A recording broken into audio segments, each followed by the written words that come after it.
बरोबर सुरेश पाटील साहेब आहेत, ते ईशान मुंबई जिल्हाध्यक्ष आहेत, विभागाध्यक्ष प्रमुख आहेत, ते शिवसेनेचे उद्धव बाळासाहेब ठाकरे गटाचे साहेब. काल अमित शहा गृहमंत्री भारत सरकार आले होते आणि लोकांना ह्या संबोधन करून गेले 370 बद्दल, वक्फ बोर्डचं जे बिल आहे त्याच्याबद्दल किंवा राम मंदिर बद्दल तुमचं काय मत आहे? भारतीय जनता पार्टी आतापर्यंत असे धार्मिक विषयावरती राजकारण करत आलेली आहे आणि ज्या वेळेला अशी इलेक्शन असतात त्यावेळी भारतीय जनता पार्टीच्या माध्यमातून हे धार्मिक प्रश्न उपस्थित केले जातात. मग 370 कलम असून दे, वक्फ बोर्डचा कार्यक्रम असून दे, राम मंदिरचा असून दे, हे भारतीय जनता पार्टीचे थोतांड आहे. भारतीय जनता पार्टी हे हिंदू मतासाठी कुठेतरी एकत्रीकरण करण्यासाठी हे असे मुद्दे उभे करतात आणि भारतीय जनता पार्टीचं हिंदुत्व हे खोटं आहे. आतापर्यंत तुम्ही जर बघत आलात की हिंदू हृदय सम्राट सरसेनापती बाळासाहेब ठाकरे यांनी 25 वर्ष मुंबईमध्ये ते हयात असताना ज्यावेळी युती केली, या भारतीय जनता पार्टीला मोठं करण्यामागे भारतीय जनता पार्टीला कोणी महाराष्ट्रामध्ये विचारत नव्हतं, त्यावेळी बाळासाहेबांनी हात दिला आणि त्याच बाळासाहेबांच्या मुलाच्या पाठीत खंजीर खुपसून त्यांचा पक्ष संपवायचा प्रयत्न आज अमित शहा असतील या नरेंद्र मोदी असतील हे करतात. त्यामुळे हे खोटं थोतांड आहे सगळं. आणि एक मला वाटतं कुठेतरी असं वाटतं की घाटकोपर पूर्वेची सीट जाते, पश्चिमेची पण सीट जाते, तर देशाच्या एका केंद्रीय गृहमंत्र्यांना इथे यावं लागतं, हे खेदाची बात आहे. साहेब, यावेळी महाराष्ट्रात एक घोषणा चालू आहे, बटोगे तो कटोगे. ह्याच्या म्हणजे काय आहे? हे बघा, बटोगे तो कटोगे, माझा तर ह्या घोषणेला विरोध आहे. मी तर असं बोलतो, जुडेंगे हम लोग, कटेंगे नहीं और बटेंगे भी. जोडून एक महाराष्ट्र, एक देश आपल्याला बनवायचा आहे. मी ज्या पद्धतीने बोललो की भारतीय जनता पार्टी हे धर्माचं राजकारण करते आणि बटेंगे और कटेंगे काय के लिए बटेंगे? हम बटेंगे ही नहीं ना, हम साथ में रहेंगे और विकास करेंगे.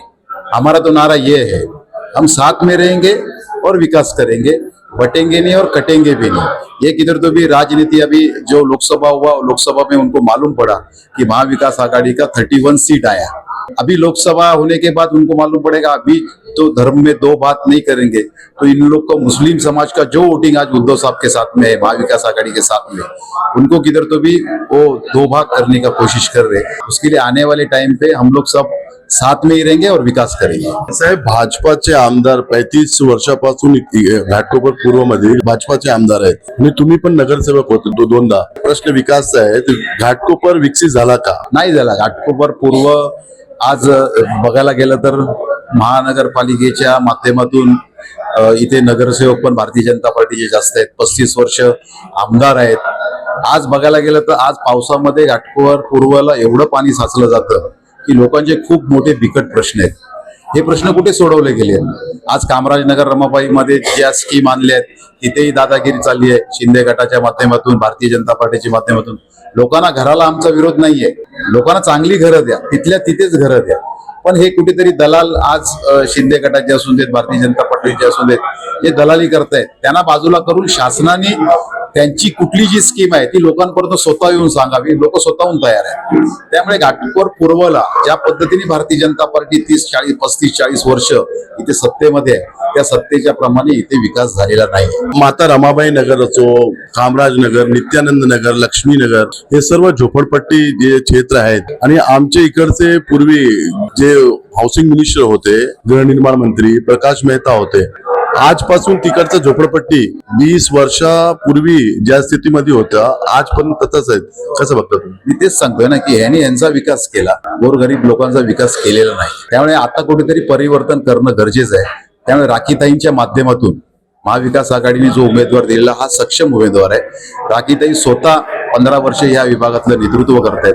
त्यामुळे लोकांना कुठेतरी आता बदल पाहिजे आणि लोक आता हेच बोलतात की अभी नाही तो कभी नाही. त्यामुळे राखीताईंच्या माध्यमातून एक सक्षम उमेदवार या घाटकोपर पूर्वेला होईल आणि आम्ही सर्व पूर्ण महाविकास आघाडी, मग उद्धव बाळासाहेब ठाकरे पक्षाचे सगळे पदाधिकारी आम्ही पूर्ण ताकदीनिशी राखीताईंना इथून निवडून आणून येणाऱ्या काळामध्ये जे जे प्रश्न प्रलंबित राहिलेले आहेत या घाटकोपर पूर्वमध्ये ते सोडवण्यासाठी प्रयत्न करू. साहेब, तुम्ही विरोधी पक्ष घटक आहेत. महानगरपालिका, मुंबई महानगरपालिका भंग झाली आहे, 2 वर्ष जास्त झाले आहेत. आता मनपावर प्रशासक ठेवण्यात आलेले आहेत. या स्थितीत तुम्ही विरोधी पक्ष आहे, तुमचे आमदार किंवा फंड जे असतात तुम्हाला हे फायदा आहेत की नाही ना?